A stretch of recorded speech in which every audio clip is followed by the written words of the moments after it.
Bonjour et bienvenue dans mon journal de lecture. Aujourd'hui, Boris Cyrulnik, Le laboureur et les mangeurs de vent, liberté intérieure et confortable servitude. Cette question de la liberté intérieure et de la servitude que certains disent volontaire, que Boris Cyrulnik considère comme confortable, est une question qui pour moi est une question importante. J'en ai déjà parlé dans la question autour de désobéir, par exemple, de Frédéric Gros. Et Boris Cyrulnik, personnage médiatique que je connaissais à partir de ce qu'il disait de la résilience, notion dont je me méfie un peu d'ailleurs, mais au fond, j'avais jamais vraiment lu ce que ce neuropsychiatre a pu écrire. Et évidemment, voyant dans les rayons de ma bibliothèque cette question de la liberté intérieure et de la confortable servitude, j'ai emprunté ce livre-là. Et qu'en retenir ? J'avoue avoir été, au début, un peu pris de court par cette lecture, parce que il n'y a pas vraiment d'introduction, de structure. Enfin, je n'ai pas tout de suite compris où l'auteur voulait en venir. C'est une suite de chapitres qui, au fond, s'enchaînent en développant une pensée, mais d'une manière un peu circulaire, en revenant sur certaines idées émises auparavant et en entrant de manière très directe, sans prendre de précautions préalables. Ça commence par un chapitre qui s'appelle « Préparer les enfants à la guerre », puis « Aimer un salaud, raconter l'impossible », etc. Les titres de chapitres sont en eux-mêmes attirants et en eux-mêmes impliquent une réflexion qui s'appuie à la fois sur les connaissances professionnelles de Boris Cyrulnik, neuropsychiatre, les connaissances de ce qui se passe dans son cerveau, mais aussi et dans le nôtre et dans celui de tout un chacun, mais aussi sur son histoire personnelle, puisqu'il a été condamné à mort à l'âge de 7 ans, enfant juif,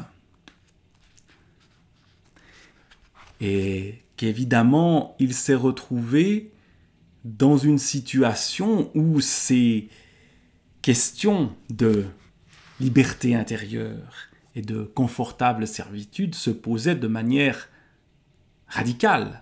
C'était des questions de vie ou de mort pour lui. Donc évidemment, c'est des questions qui prennent consistance dans ce qu'il raconte. Et puis il y a beaucoup d'autres personnages, beaucoup d'autres vies qui sont évoquées, beaucoup d'autres noms qu'on trouve dans ce livre-là, la figure par exemple de Hannah Arendt et de sa fascination, répulsion pour Martin Heidegger et énormément d'autres. Donc un livre qui m'a un peu déstabilisé par sa structure au départ, mais ensuite j'ai pu entrer beaucoup plus à l'intérieur de cette pensée qui foisonne. Raconter l'impossible. Voilà le titre d'un chapitre. Je vais en lire quelques-uns un peu au hasard, quelques extraits, en fonction de ce qui m'attire dans les titres. Raconter l'impossible. Je me méfie des idées claires. je les trouve abusives. C'est peut-être pour ça que j'ai été moi-même un peu perdu. C'est que les idées développées par Boris Cyrulnik ne sont pas d'une clarté absolue, qu'on est dans une recherche qui doute et qui tâtonne. Je n'aime pas les idées sombres, on est confus dans le noir. D'où me vient cette manière de chercher à savoir? Quand un enfant de 7 ans arrive à l'âge de la philosophie, les mots qu'il entend lui font voir un monde et les récits qui l'entourent éclairent certaines scènes du théâtre de sa vie quotidienne. Quand l'enfant dit ce qu'il pense, il donne une forme verbale à ce qu'il sent, bien plus qu'à ce qui est. Là, on est aussi avec le connaisseur de l'enfance, qu'est Boris Cyrulnik, quand il énonce ce genre de phrases. Mais il revient aussi à lui-même. À 7 ans, j'ai été condamné à mort pour un crime que j'ignorais. Je savais que ce n'était pas une fantaisie d'enfant qui joue à imaginer le monde. C'était une bien réelle condamnation. Une nuit de janvier 1944, j'ai été réveillé par des hommes armés, entourés de soldats allemands en sentinelle dans le couloir. 7 ans, c'est l'âge où la pensée conçoit la mort, quand l'enfant comprend qu'une représentation du temps aboutit à une fin, un non-retour inexorable. Ma famille avait déjà disparu, mon père à la guerre et ma mère en me plaçant dans une institution la veille de son arrestation. Disparue elle aussi. Effacés mes parents, évaporée ma famille. Invisibles mes amis. Seul dans une foule d'inconnus, incarcéré comme moi dans la synagogue de Bordeaux, transformée en prison, cloisonné de barbelés, encerclé par des soldats qui menaçaient de leurs fusils. Comment comprendre ça quand on a 7 ans? Comment ne pas être hébété par un danger énorme, incompréhensible, insensé, qui donne la mort pour on ne sait quoi? Soudain, on se sent mieux quand une phrase éclaire le monde. Les Allemands sont des barbares qui ne pensent qu'à tuer. Cette illusion de compréhension réveille un monde psychique sidéré par l'agression. Pourquoi toute une troupe pour me mettre en prison? Pourquoi la route barrée par des soldats armés? Pourquoi des barbelés? Pourquoi nous tuer? Quelle conduite à tenir avec des barbares? Les tuer? Je suis trop petit. Fuir est la solution. On entre de plein pied, à l'âge de 7 ans, dans cette incompréhension de certains comportements qui sont des comportements extrêmes. Tuer des enfants? Au nom de quoi? Et pourquoi? Alors qu'eux-mêmes, évidemment, ne peuvent pas comprendre pourquoi on agit ainsi vis-à-vis d'eux. On a donc là une scène initiale qui pose ces questions de servitude, de liberté. Comment ça se fait que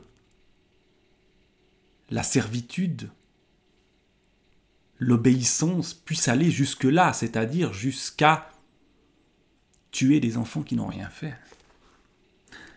Alors parcourons d'autres extraits à partir de ces titres qui nous donnent à penser. Par exemple, se soumettre pour se libérer. Voilà le paradoxe qu'explore Boris Cyrulnik.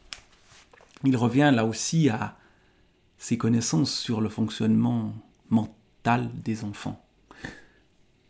Sachant qu'aucun bébé ne parle le jour de sa naissance, il faudra attendre la 3e année pour devenir capable de donner une forme verbale à l'expression de ses affects. S'il éprouve des émotions violentes, il trouvera les mots adéquats, mais s'il a passé ses premières années dans une niche affective pauvre en mots, il ne trouvera qu'un langage plat pour traduire ses pensées intimes. L'importance du langage, l'importance des mots. Quand un enfant arrive au monde, Il ne sait pas ce qu'il doit faire. Il ne peut pas maîtriser ce qu'il ressent. Il ne comprend pas ce qu'il perçoit. S'il veut vivre dans cette niche sensorielle où l'a placé la vie, il doit tout apprendre. Pour ne pas mourir, la soumission est nécessaire. Il ne peut pas échapper à l'empreinte de son milieu. Le jour de sa naissance, il ne possède qu'un très petit stock de comportements qui lui a permis de s'accrocher à une figure familière que les adultes appellent la mère. Lui, le bébé, ne perçoit qu'un objet partiel composé par la forme et la couleur du mamelon vers lequel il s'oriente sans aucun apprentissage. Quand il tète, il s'accroche à la brillance des yeux, aux saccades oculaires, aux basses fréquences de la voix, au style manipulatoire de celle à qui appartient le mamelon. Et ce n'est que lorsque cette première base de sécurité sera imprégnée dans sa mémoire qu'il pourra commencer l'exploration de ce qui l'entoure. À ce niveau du développement de son appareil, à voir le monde, il dépend totalement de l'objet sensoriel placé autour de lui. Si un accident le prive de cet objet, le petit ne développera aucune de ses compétences qui, non stimulées, vont s'atrophier. Voilà le point de départ.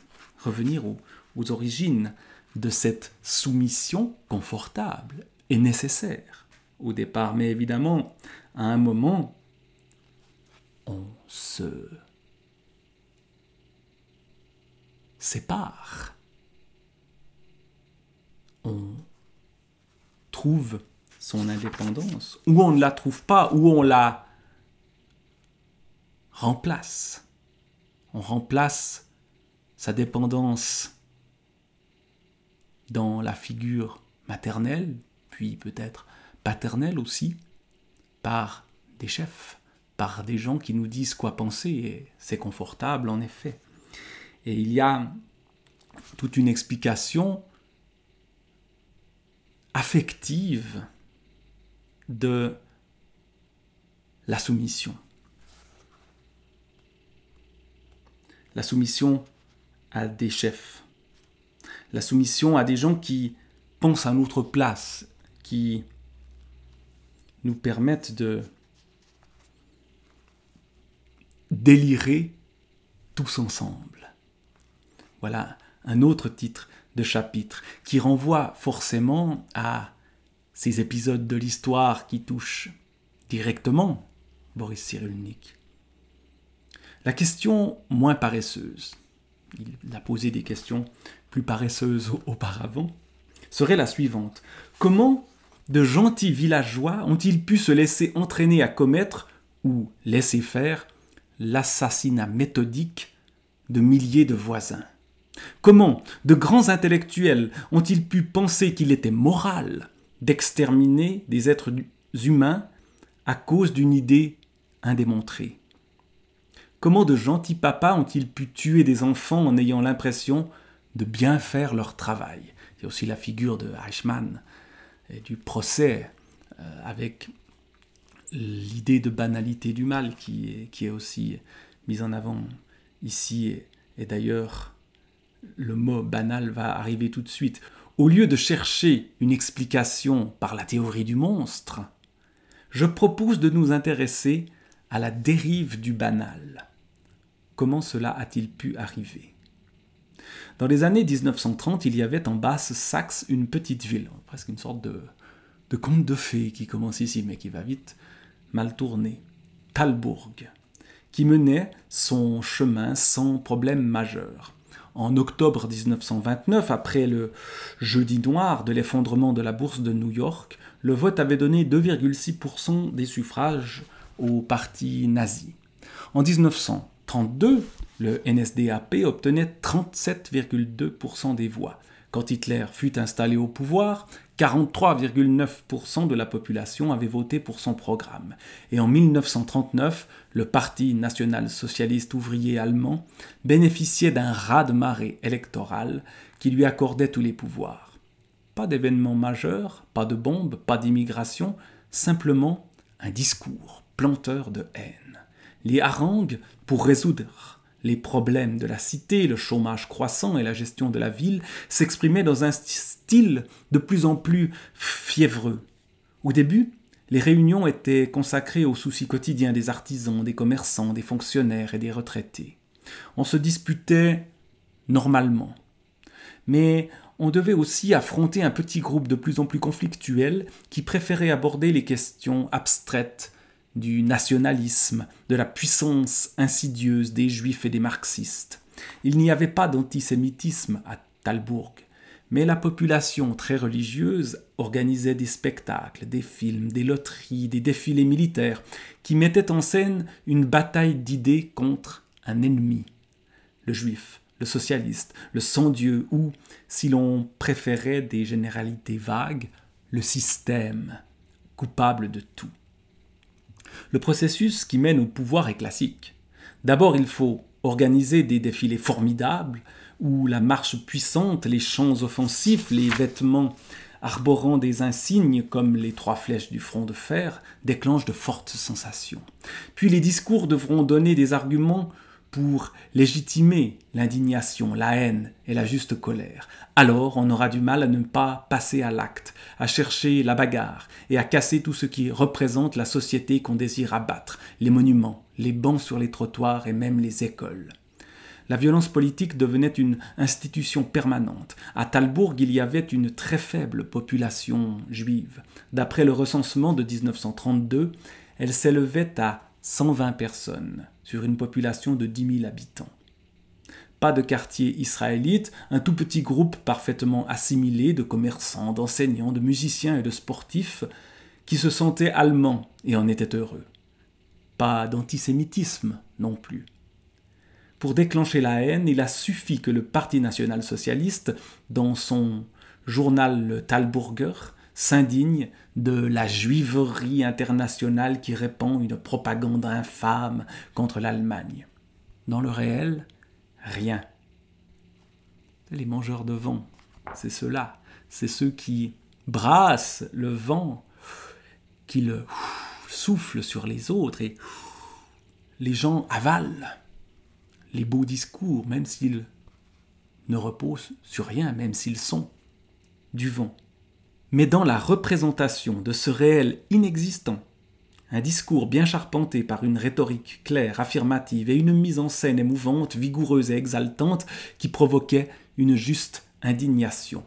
Les quelques juifs de Talbourg furent boycottés et dans leurs relations quotidiennes, ils éprouvèrent le sentiment que le moindre de leurs gestes était interprété avec hostilité. Pour que la haine des nazis devienne une juste colère, il avait suffi de se dire persécutés par les juifs pour faire cesser leur campagne de haine et de boycottage des produits allemands. Ça c'est entre guillemets. Ces juifs ne disaient rien, ils se croyaient allemands, mais les nazis, pour légitimer leur désir de violence, se disaient en légitime défense. Cette politique de cours d'école, c'est pas moi, madame, c'est lui qui a commencé, s'est révélée efficace. Le processus d'inflammation émotionnelle était déclenché et les Allemands anti-nazis, en argumentant rationnellement pour contrer le discours antisémite, colportaient involontairement leurs affirmations sans preuve. Au début de la guerre, les Talbourgeois se sont réjouis des victoires de l'armée allemande.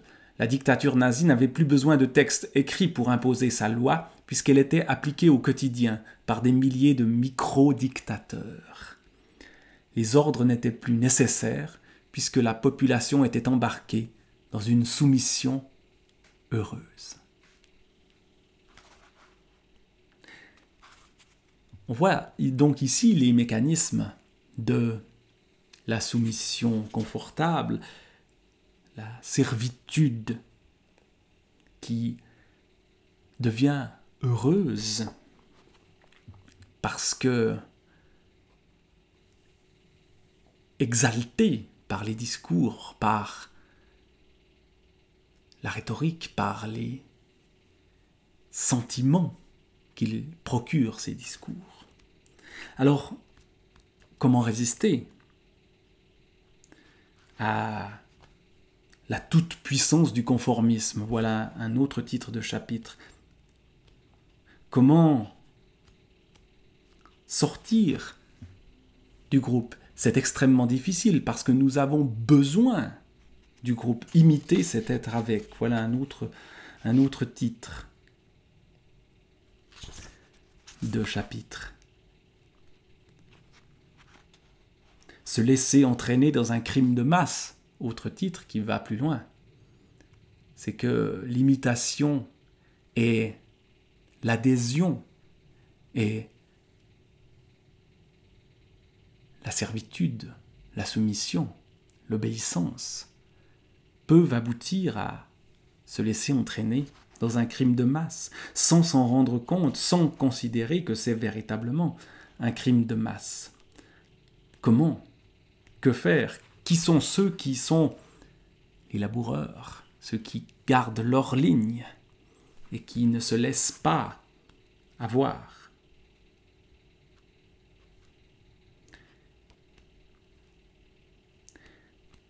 Boris Cyrulnik donne lui aussi des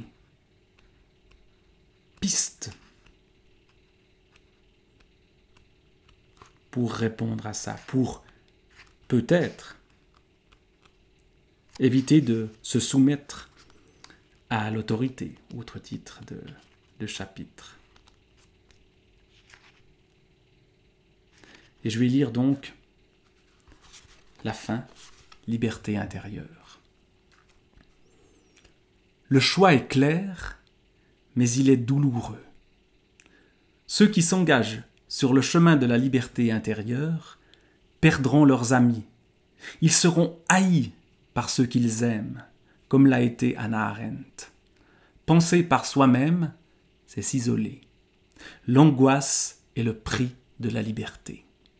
Alors que ceux qui se soumettent à la parole d'un tyran adoré connaîtront un sentiment de sécurité, tous ensemble, un sentiment d'égalité, tous pareils, une gaieté carnassière qui leur permettra de danser sur les charniers, comme l'ont fait les gardiens SS à Auschwitz, les égorgeurs de Pol Pot et les tribunaux d'adolescents chinois émerveillés par le grand timonier.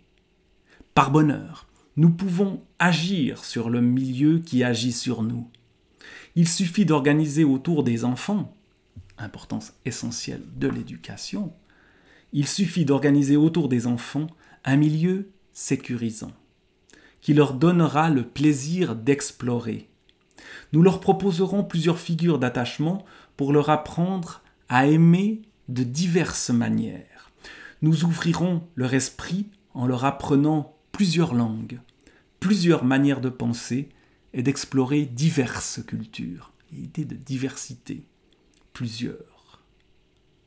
Que ce que je raconte aux enfants, quelqu'un d'autre leur racontera autre chose, et ce ne sera pas en opposition avec ce que je raconte. Ce sera l'ouverture vers d'autres pensées, vers d'autres mondes, vers des récits qui ne sont pas concurrents mais complémentaires. Dernier paragraphe de ce livre. Nous possédons les outils pour agir sur le réel qui agit sur nous. C'est un degré de liberté, donc de responsabilité. Et évidemment, ce terme est essentiel. Il n'y a pas de liberté sans responsabilité. Voilà quelques réflexions. Il y en a beaucoup d'autres dans ce livre-là. Parler pour cacher le réel, par exemple. Je lis les têtes de chapitre un peu au hasard. Bienheureuse aliénation aussi. École et valeurs morales. Voilà. Des réflexions qui donnent à penser, qui ne sont pas des éléments définitifs à croire sans douter. Non. Ne pas avoir les idées trop claires, mais ne pas les avoir trop sombres non plus. Voilà ce qu'on peut retenir de ce livre, Le laboureur et les mangeurs de vent, de Boris Cyrulnik.